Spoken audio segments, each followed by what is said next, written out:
Let's for the moment turn to developments in Ukraine, though. Accounts are emerging of brutality and murders carried out by Russian troops in areas just liberated by Ukrainian forces. Ukraine says it's retaken 4,000 square kilometres of territory so far this month.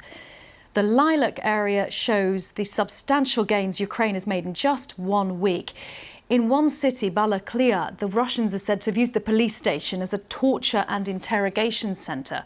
This report from our senior international correspondent, Ola Girin, contains details you may find distressing.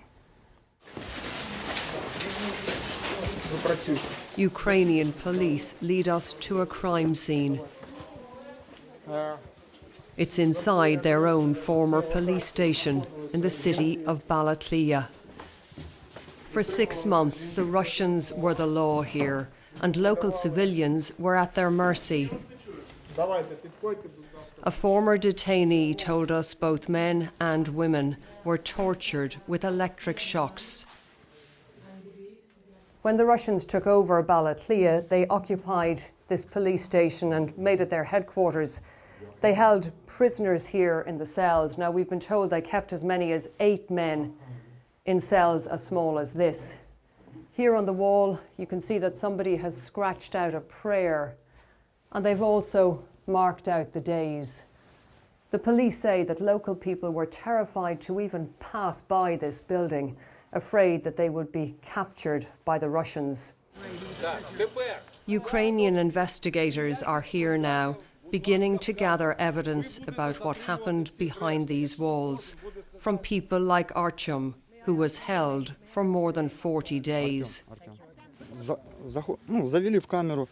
They made me hold 2 wires, he said, attached to an electric generator. The faster you spin it, the higher the voltage. They kept spinning it and asking questions. They said I was lying, so they did it more. It happened to some prisoners every other day.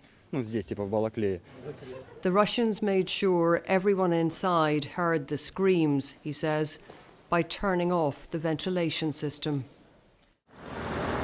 But now freedom has come, a moment of celebration. Ukraine's victory was swift. In a nearby village, neighbours able to meet again, to breathe again, after 6 long months of occupation. For Vasily, there's relief, but he still can't fathom what's happened. Houses have been destroyed, he says. Children have no place to study. We were together with Russia. I was in the army in Moscow. I worked there. My sister is there, and I can't visit her. I don't know if she's dead or alive. The next battles here will be rebuilding, getting power and water back on, and keeping the enemy at bay. The Russians were only pushed out of here last Thursday. One of their final acts was the destruction of this school. Now Ukraine is back in control. The recent gains aren't just a military victory, they're a psychological victory. And they're a message to Ukraine's allies in the West. We can beat the Russians. Keep supporting us. For many, life here now is a hand-to-mouth struggle. Please don't push, he says. Everyone will be helped. But this one small aid truck was quickly overwhelmed. In the queue, Vyacheslav and his granddaughter Zlata, who didn't come away empty-handed. Was she very frightened in the last few months? Zlata, did she understand what was going on? She was very frightened, he told me, hysterical and shouting. She couldn't sleep properly, but we took care of her as best we could. For some, the liberation of Balakliya came too late. Petro Shepel, a taxi driver, was killed with his passenger.